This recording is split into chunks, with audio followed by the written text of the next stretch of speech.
Hello, everyone. I'm Laura Lee Green, psychic extraordinaire. I am so glad you're here today. I have been excited about teaching this class for a long time, and I just want to give you a little background because some of you are saying, well, how do I get to be psychic? What do I do? What's the steps?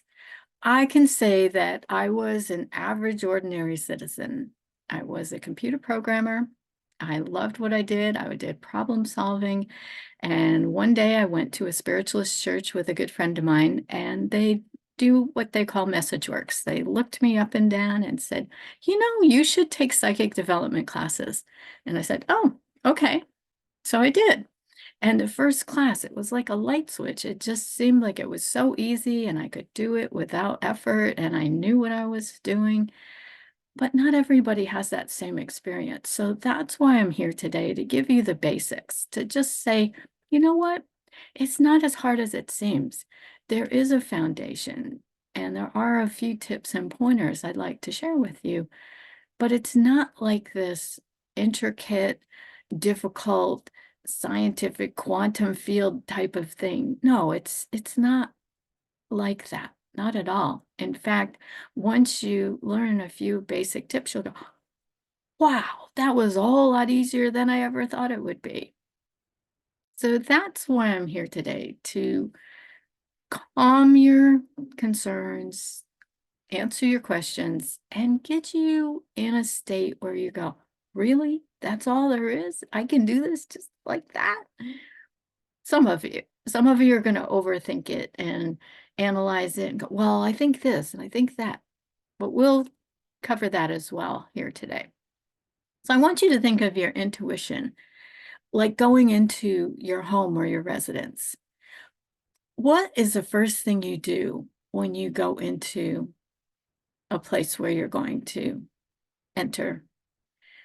You think about your safety. You say, wait a minute, is it safe? I have a key and it goes in the lock and the door opens, but maybe somebody got in there and I didn't know it. So you say something. Hello? Is anybody there?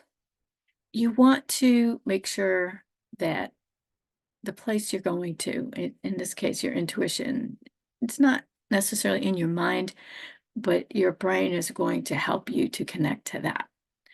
So the first thing you want to say is some type of invocation, because we say an invocation to help us feel safe, to say, I don't want crazy spirits or discarnate spirits or poltergeists or any weird things talking to me. I only want the highest and best. And that could be a simple phrase for you. I want the highest and best. I have created many different invocations, but the one I like the best is God, Goddess, all that is. I ask that my guides and teachers and those from the higher side of life be with me now. And if there be any negative, it must leave now. And when you say now, you want to say it firmly so that you believe it and you're sending out a signal that you are definite that it's going to happen. You're not just like, oh yeah, now, yeah, maybe it'll happen. No, you want to say, I want it now. And that way you feel like you've sent out a vibrational frequency, a sense within yourself.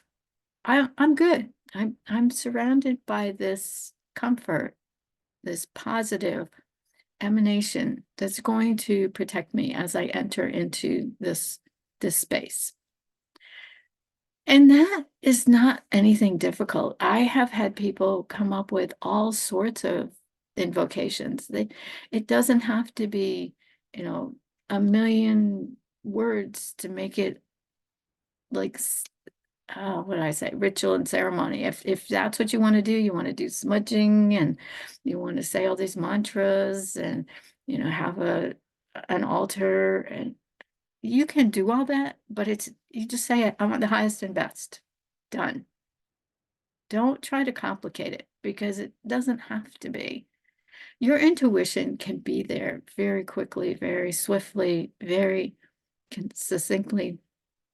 And for you, when you start thinking, I have to do all of these pieces, then you begin to make it so you fog your brain and add all these extra pieces that don't belong. They're not necessary. If you like it that way, and that's what works best for you, you have a set step-by-step process, I would say have at it, go for it. Then that is exactly what I would suggest. Because you know what works best for you. And I'm giving you suggestions of what works best for me. And if some of these don't work, that's my symbol for file it or flush it. Just let it go. Don't worry about it. Do what works best for you. So the second tip I want to say to you is when you are entering the residence and you are feeling like, okay, I said my safety invocation, I should be fine. But what if you want to check and see if there's anyone in the house? You say, "Hi, honey, I'm home." You're sending out an intention. You're setting up a resonance, a signal, like a radio signal. You're sending it out and saying, "Hey, I wonder if there's anything out there." And then you wait. Some of you may charge in the door, throw your bag down, go into the kitchen, get a cup of coffee.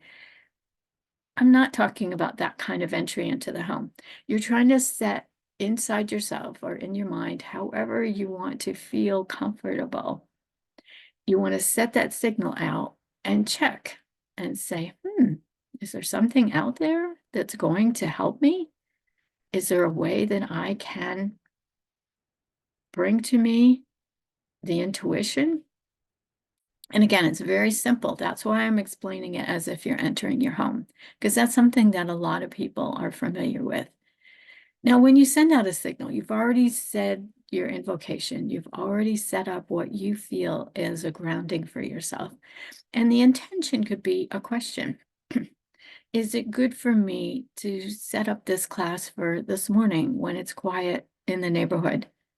And the answer is going to come to you as well. But let's just start with you sending out that question. It doesn't have to be a complicated question. You just set up what it is you want to know, or you just say, I want the highest and best. I want whatever is floating around me that I need to know. You don't have to have a question. You just set out, what is it I want to figure out today using my intuition? What can I do? What can I say to send out to the all that is in order to receive back an intuitive hit? Now, you may not be aware of what that is immediately, but the key is to send it out to begin with and then let go. Don't think about it. That's the biggest thing I would suggest. Don't try to figure it out. The whole point is that it's simple, basic. That's why this class is called Tackling the Basics. It's not difficult. So you send it out. I'm sending it from the middle of my forehead because some people think of that as the third eye. I think of it just your mind sending out a thought. It doesn't have to be from anywhere specific. Again, please don't try to analyze it. So after that, you said, "Hi, honey, I'm home." And then you listen. You're waiting. Is there someone there? Is there an answer? Is there some type of information coming back to me? I asked if it was okay to start this class this morning, and I'm waiting to hear. Is it good? And then when you say, "Hi, honey, I'm home," and you expect someone to be there, maybe you're looking for that receiving message, like someone is actually there. "Is that you, dear?" That would be acknowledging the intention that you sent out. Somebody somewhere said, oh, they want to know the answer to a question, or they want their highest and best. And then you receive a response from someone else. Or if you want to think of it, angels, guides, teachers, masters, gurus, the all that is, please don't try to figure out who it is. If you have a specific spirit guide or a master guide that you know the name of, or you are familiar with, or some spiritual master, that's fine. I'm not saying that you can't use those people. But again, it's just listening and allowing yourself to bring in the impressions. Now, what I think about impressions, there's clairvoyance, which to me is clear seeing, clairaudience is clear hearing, clairsentient, clear feeling, clear olfactory, which is smell, and clear gustation, which is taste. Those are all the senses that I know words to tag onto them. But some people say, I just have clear knowing. I just know something. It just pops in. It's just there. And yeah, that's an option. I don't know a particular word for that, but that's okay. You can make one up. The key is that you can receive any one of the senses or all of them at once. And some people are more receptive to feeling. They just get this feeling that washes over them. They just get a sense about things. They're not sure exactly what the words are that go with it, but they just get a knowing. Let's use an example. I want to go to the grocery store and buy cranberries for my pancakes because I like cranberries instead of blueberries. And so I ask my guidance, my intuition, is it a good day to go out to the grocery store and get cranberries? And the answer is no. That's the first thing that pops in my head. I get this feeling all over me. No, don't do it. And I thought, really? And that actually happened to me. I was in the grocery store. I wanted to buy cranberries. And I thought, oh, here, they're right on the shelf. I'll put them in my grocery cart. And I just kept feeling this sense, no, don't do it. And the next day in the newspaper, I saw an article that said there were a bad crop of cranberries. And that's the only reason why I got this feeling, because it was a truth about the cranberries, that that batch may not have been a good batch. And it was trying to encourage me, my intuition, don't do it. I could have bought the cranberries. I could have thrown them in my grocery cart and said, what the heck? What are you talking about? It's just cranberries. What's the problem? They look good. They're nice, bright red color. They're on the shelf. There's not a problem here. And that's what I call blockages. You can think to yourself, I just made that up. Why would I feel weird about cranberries? I mean, it's just cranberries, right? Well, your intuition can be giving you very similar things to what you know logically. And when you receive it, your brain goes, hey, is this something I'm familiar with? Think of it like a library. You go out and say, hey, I've read this book before. This sounds familiar. This is exactly what I know in my logic. Are you kidding me? No, that's not intuition. It's right here. I've done this before. And that's very common. And then you talk yourself out of the answer because you believe that you made it up. Now, I have an exercise guide, Jerry, and sometimes when I'm laying in bed at night, Jerry will suggest to me, get up and go exercise. I'm like, no, I'm tired. I just want to sleep. He goes, you wouldn't be tired if you exercise. You needed to do that today and you didn't. Why don't you do that? I'm like, nah, I don't want to. And I keep feeling this sense that I should exercise. And then I think to myself, I could have thought that up. That's a simple, basic, easy thing. That's just me, like, trying to convince myself that exercise is a good thing. When in fact, our intuition, in this case, my guide, Jerry, is trying to encourage me to exercise on a regular basis and nudging me and influencing me and trying to get the point across of how important, how good I'm going to feel if I do exercise. So I want you to think about that when you're getting these messages, impressions, words, feeling, taste, smell, that they're all pertinent. They're all valuable. They're all important. But when you go, I must have made that up because that's how I think. That's normal for me, for my personality, my characteristics, qualities, attributes.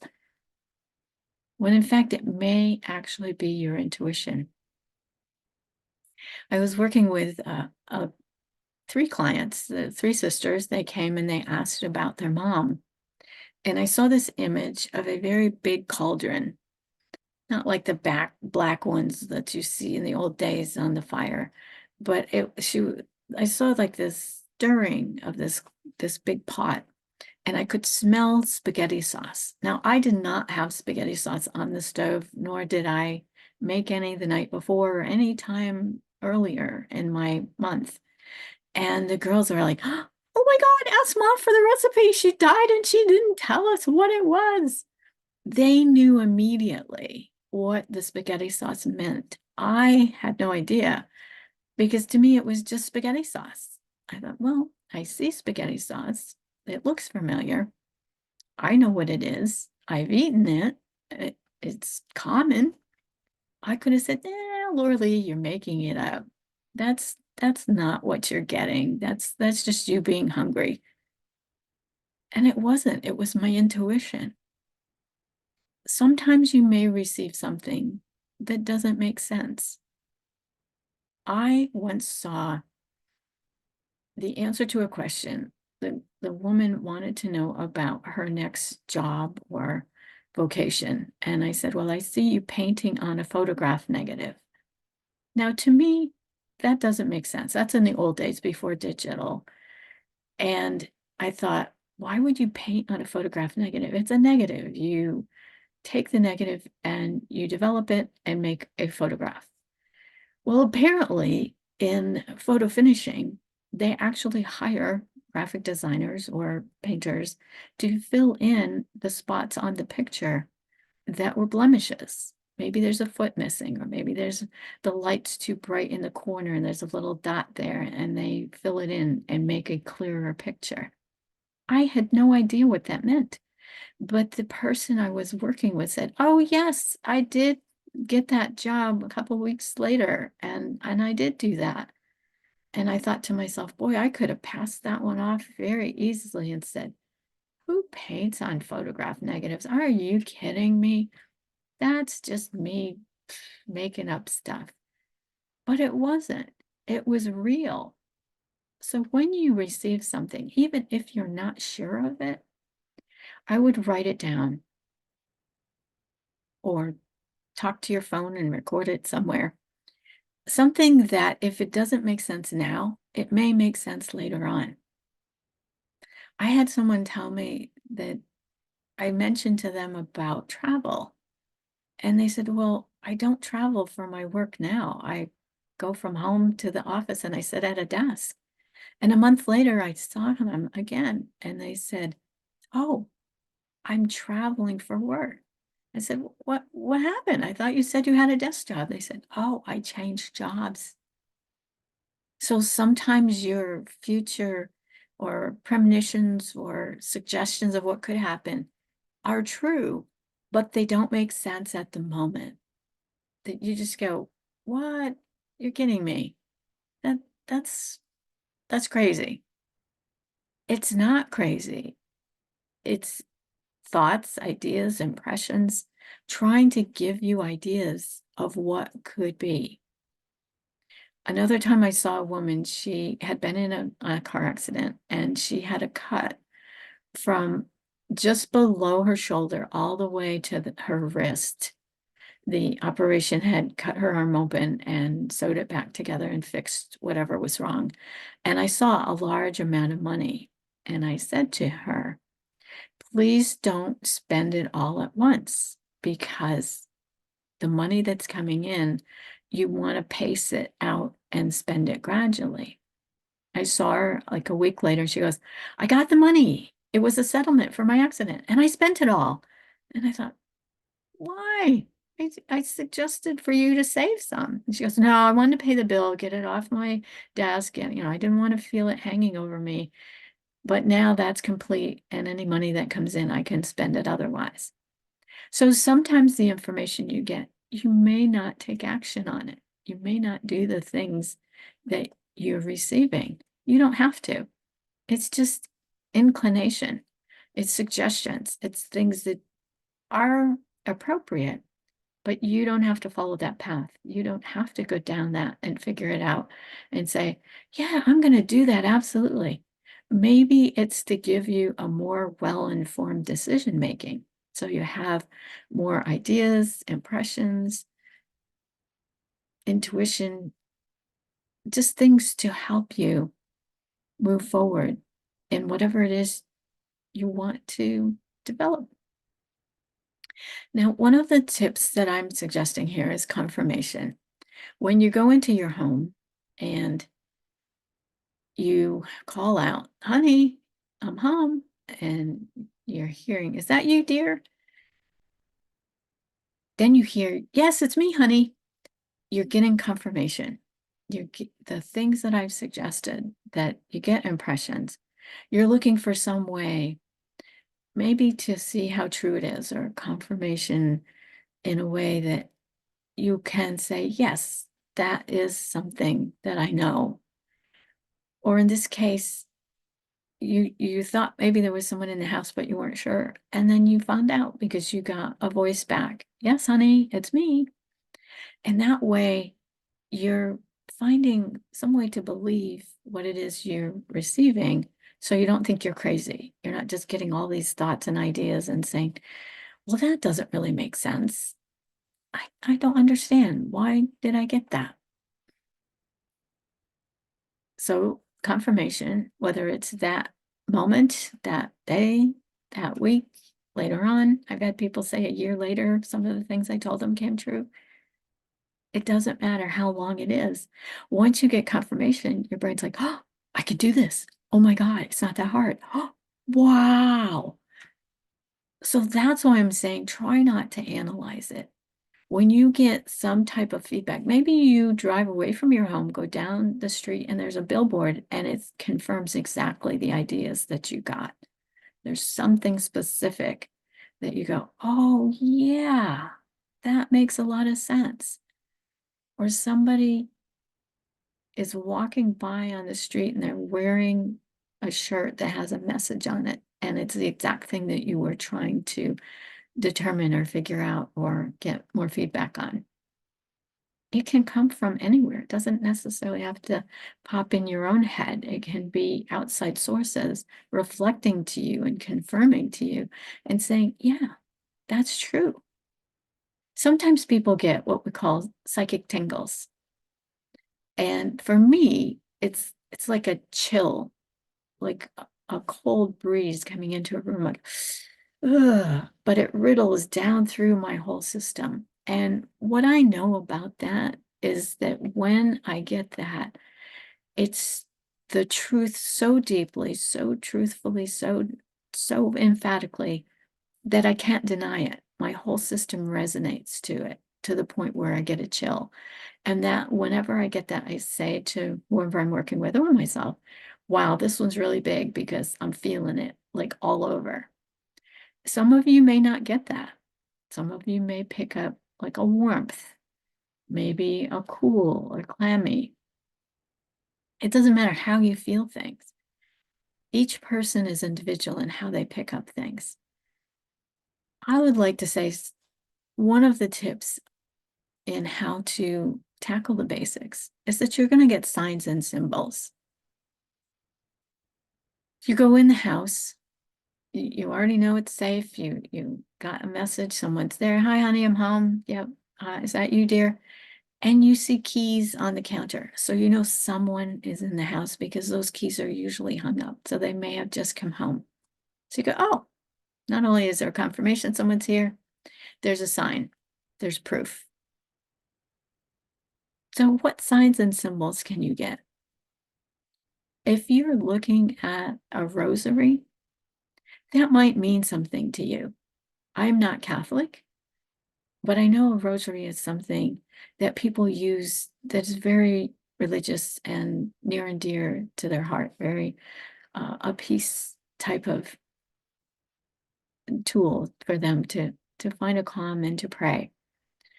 But for some other people, they might see it as warding off danger or trying to make protection for themselves. It doesn't matter. It's different for each person depending on their upbringing, depending on what they have done in their lives, how it registers for them. Now, some signs and symbols may not make sense to you. I once saw this wooden box. It was about this big. And in the box, I pulled the cover off and it was a silk orange tissue. And the gentleman I was working with said, "Oh, yeah, I know what that is. Keep going." To this day, I have no idea what that was, except I know what a wooden box is and I know what a silk orange tissue is. Other than that, that symbol, that information did not mean anything to me in my life except a box with something in it. And sometimes you will receive things like that that you're not aware of. What do I do with this? That's why I suggested jotting things down someplace, somewhere, so later on it might make sense. Or you can use that for your next time of tuning in and say, you know what? I want to find out more information about this wooden blocks with the orange tissue in it. What did that mean? Why was I receiving that? How do I use that information? Is it meant for me or is it meant for someone else? It's not a big deal. It's just that you're going to receive things that you look at and go, huh? It's like me with the painting on the photograph negative. I'm like, oh, that's really weird. I must have made that one up. That's bizarre. I must have had pizza the night before and I'm thinking really crazy. No, it doesn't matter what you've eaten the night before. If you're going to get signs and symbols, things, and going to mean more to you. I am a certified scuba diver, so I might get things that have to do with scuba diving. And so if I get like a regulator, that might not make sense to you, but it's the device where we put in our mouth and breathe the oxygen from the tank. Now, if someone else is a scuba diver, they go, "Oh, yes, I know exactly what you're talking about." But if it's not a scuba diver that I'm connecting with, they may say, "Well, what does a regulator mean to you?" And I'll say, "Well, it's a device that helps me breathe." Now, they might say, "Yeah, I'm not sleeping well. My CPAP machine isn't working well." So that CPAP is exactly what the focal point might be, and I'm getting an impression of a regulator. So it could be regulating the air. So yes, a regulator, a scuba diving one means a lot to me, but maybe not to someone else. So if you have a profession, maybe you're musical and you're hearing notes. Maybe you hear a certain song and that means something to you. Also, if you're getting images, sometimes they are just simple, basic things. And some of the images are just part of a picture. Think of a house with a white picket fence. And the house feels warm and cozy. It's got shutters on it. The grass is cut very nice. There's nice stone steps up to the house. And you think, wow, I wonder what the picket fence means. The picket fence may have nothing to do with the house. It could be just aesthetics, a piece of the scenery that makes it more warm and cozy. It may have nothing to do with the impressions that you're receiving. It's just a fence. But if you overanalyze it, oh, there's a white picket fence that's white, and oh my God, it's around the house, and oh, maybe it's protection. Stop overthinking it, please. It's simple and basic. It really is. If it means something to you, if your intuition focals right on that fence, the focus is right there, then I would say, yes, maybe the white picket fence is exactly what you need to look at. Maybe it's about drawing healthy boundaries and telling people no more often. Maybe it has much more significance. But when you're drawn to it specifically, I would say, yes, that's exactly what you're supposed to know. But if you're saying, well, then what about the stone steps? There's stone versus cement or wood, or be careful of thinking too much into it. If you know stone steps to be something solid, or you think about stepping stones, I need to keep stepping forward one step at a time. or like lily pads, the frog leaping from one thing to the next, or springboarding, that could be significant. But if you overthink it, you're going to put in details that don't belong. And that's what we call filtering. I will explain that briefly. I was talking to my girlfriend, Sarah, who was intuitive. And I said, "Oh, I'm getting this impression about a man I'm going to be dating, and he's got dark skin." And she immediately jumped to, "He's foreign." And I said, "No, I don't think he's foreign. I think he's just got dark skin." And she said, "Oh, well, maybe he's African American." I said, "No, no, he just feels like he has dark skin." Well, I did meet the gentleman a few weeks later, and he did have dark skin, but he was white American. He just was a postal delivery person, and he was out in the sun all the time, so his skin was dark. So that's where you have to be careful about judging the things that you're getting. And that goes back to what I said earlier about confirmation. As soon as I realized he'd been out in the sun a lot, I said, "Well, there's the dark skin." But it wasn't for me to filter through a bunch of men and say, "Well, your skin's not dark and yours isn't dark enough, and that's not it." It was just to say, "Hey, there's something about him. There's a characteristic, a quality, an attribute that will be specific that you'll know that's the person we're talking about." It's very simple and basic. And I'm going to repeat that over and over again. It doesn't have to be difficult. So, interpretation, I don't want you to feel like you have to learn a language to interpret things. I know sometimes interpreters switch from one language to another to help people understand what is being said. In this case, interpretation is more figuring out what are the signs and symbols, what are the things that you're receiving, and what do they mean? Or are they exactly what you're receiving? Like for me with the cranberries, it's a bad crop of cranberries. Just don't buy them today. Doesn't mean I'm going to stop buying cranberries the rest of my life. Just today is not a good day to buy them. So that's the basics. And I'm going to leave you to practice on your own. I think that I've given you enough of a foundation, enough based on the focus of us going into a home, checking it out, seeing if anyone's there, figuring out the details. And if this analogy doesn't work for you, just scrap all those pieces that I said in between. It's just to help you have a reference point for those of you that want something solid to latch onto. That's the only reason why I said start with imagining that you're entering a dwelling. You don't have to go anywhere. You could be sitting outside in the middle of a field. It's just the beginning to get you to think differently and to allow you to touch in with your intuition. So if you want more information, please drop me a line and I will get that back to you real soon.